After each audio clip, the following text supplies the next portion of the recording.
So in this video I'd like to talk a bit about some of the benefits of out-of-body experiences. Many people ask me this question. It's always been quite a strange question to me in many ways, but a lot of people do ask me, what is the point? What is the benefit that you get from an out-of-body experience? I think the way that I would usually start to answer that question is to say that it's a direct experience of your consciousness, or of your true nature, your consciousness, your spirit, if you believe in that kind of thing. It's essentially a way of coming into direct contact with that.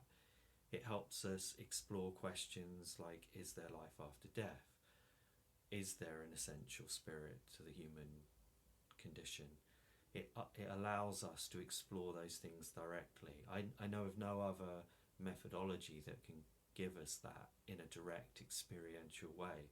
So out-of-body experiences or astral projection is a really powerful tool to allow us to journey into those levels, to explore them, to start to gain some understanding of what might be the nature of the world in which we live.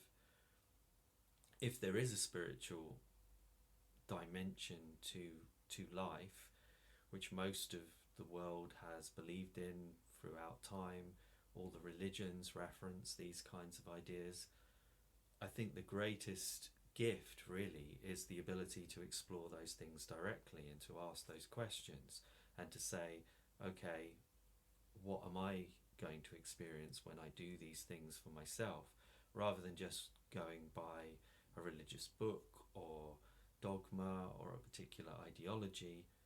You can directly explore those things, directly go into those realms, directly see for yourself if there is any truth to these kinds of ideas.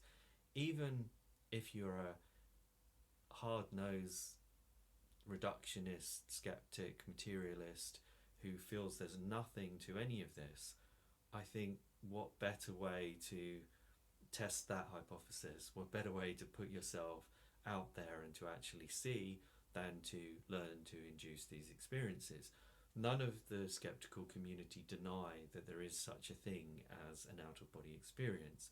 People do experience them. There's research from Olaf Blanke through to the work of people like Susan Blackmore and many others who clearly believe that there is such a thing as an out-of-body experience.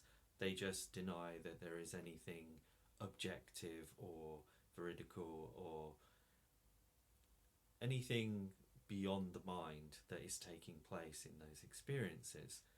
Whereas I lean towards the idea that there is more than just the mind involved, that there is something non-local taking place. When I say non-local, I mean perceptions or information coming from another source other than from within your own mind.